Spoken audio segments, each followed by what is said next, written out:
Сәлем қыздар, Асалема арнасына қош келдіңіздер. Бүгінгі видео рецептімізді сырные палочки, яғни сырдан жасалған таяқшалар деп атасақ болады. Өте дәмді, видеоны аяғына дейін көріңіз. Ең алдымен сырымызды аламыз. Менде сметанка, жалпақтау ұзынша қылып бөліп аламыз.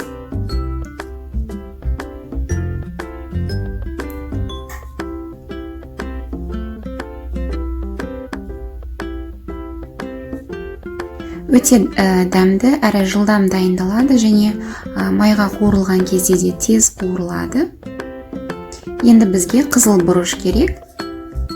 Ұсақталған нан ұнтағы керек бізге, яғни панировочный сухари. Немесе кукурузный хлопьяны да сіз блендерден ұсақтап алып, соған аунатуға да болады. Мына жерде менде ұсақталған нан, оған қызыл бұрышты қосып жақсылап араластырдым және ұн керек болады. Енді екі жұмыртқамызды жеке ыдысқа жарып алдық. Оған 2 ас қасық сүт қосып,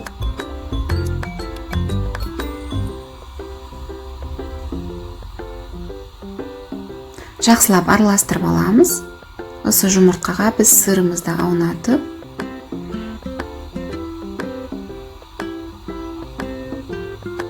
ең алдымен сырды біз ұнға аунатып аламыз құрғақ күйінде барлық бөлігін.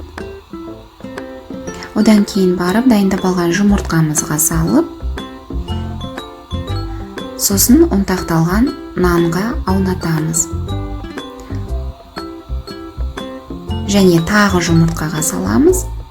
Өйткені сыртқы қытырлақ қабықшасы қалың болу үшін біз осылай 2 рет жасайтын боламыз. Ең алдымен ұн, тағы ары қарай басқа таяқшаларымызды осылай аунатып шығасыздар.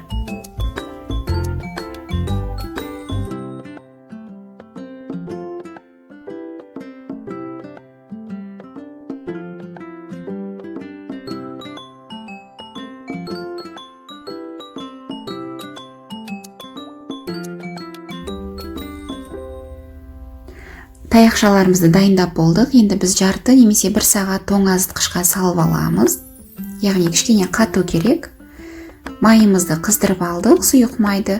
Қызғаннан кейін астын азайтып пісіретін боламыз.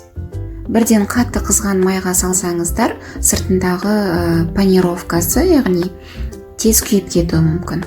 Сондықтан баяу отта пісіріп аласыздар, тез піседі сырты, іші де осылай еріп үлгереді. Сырдан жасалған таяқшаларымыз өте дәмді болды. Балаларыма қатты ұнады. Рецепт ұнаса пісіріп көріңіздер. Жасалуы өте жеңіл.